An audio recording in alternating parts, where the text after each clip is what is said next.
Shalom, Bapak Ibu saudara yang dikasih Tuhan. Malam ini kita bertemu kembali dalam renungan malam.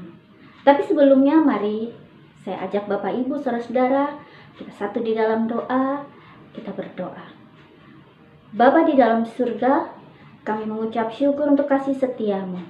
Dan biarlah malam ini Bapa, kami boleh mendengar firman Tuhan yang menjadi satu renungan bagi kami, untuk kami tetap setia dan taat kepada Tuhan. Di dalam Yesus Kristus kami berdoa dan mengucap syukur pada Bapa di surga. Amin. Bapak Ibu saudara yang terkasih dalam Tuhan, firman Tuhan pada malam hari ini yang diambil dari kitab Perjanjian Baru, Roma pasal 7 ayat 7 sampai 29. Saya memberi perikop atau memberikan judul Peranan Hukum Taurat. Bapak Ibu saudara yang terkasih, dahulu pada masa Israel, hukum Taurat memiliki kedudukan yang sentral dalam ibadah. Hukum Taurat menjadi jalan keselamatan bagi bangsa Israel. Karena itu, semua orang wajib memenuhi Taurat secara hurufiah. Jika tidak memenuhi atau jika tidak taat, orang yang melanggarnya itu akan dihukum. Karena itu, yang jadi masalahnya atau yang jadi persoalannya ialah apakah semua orang atau bangsa Israel mampu melakukan hukum Taurat?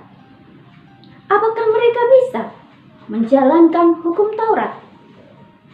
Ternyata tidak semua orang dapat menjalankan hukum Taurat secara utuh, secara baik dan benar. Bapak Ibu, saudara-saudara yang terkasih, Rasul Paulus menceritakan pengalaman hidupnya, bahwa ia adalah seorang yang dididik dalam hal-hal Taurat. Tetapi semakin mendalami pengetahuannya, bertambah pula keinginannya untuk melanggarnya. Kenapa? Karena hal ini didorong oleh keinginan nafsunya atau keinginan dagingnya.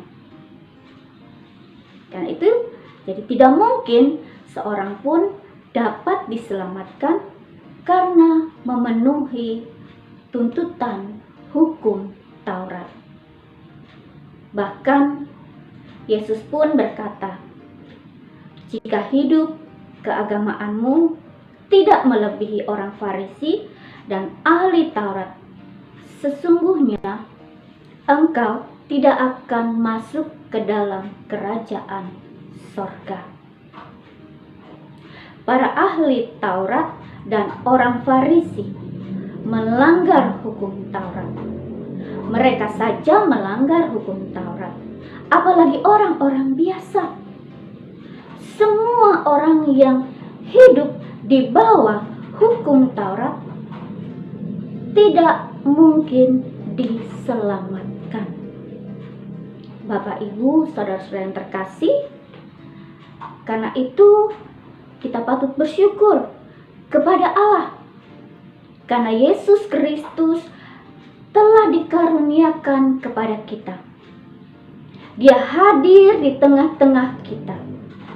Dia menanggung kelemahan kita dan menyelamatkan kita. Keselamatan itu kita terima bukan karena kita melakukan Taurat, tetapi hanya karena iman kepada Yesus Kristus. Jadi, apakah Taurat itu tidak berlaku lagi?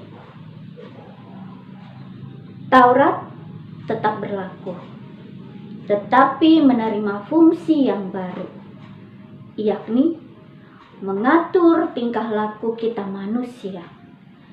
Karena itu, melakukan Taurat bukan untuk diselamatkan, menyelamatkan, tetapi sebagai bentuk pengucapan syukur kita kepada Tuhan dalam kehidupan kita sehari-hari. Amin. Mari kita berdoa, Bapak Ibu saudara yang terkasih. Terima kasih Tuhan untuk firman-Mu yang boleh kami dengar pada malam hari ini.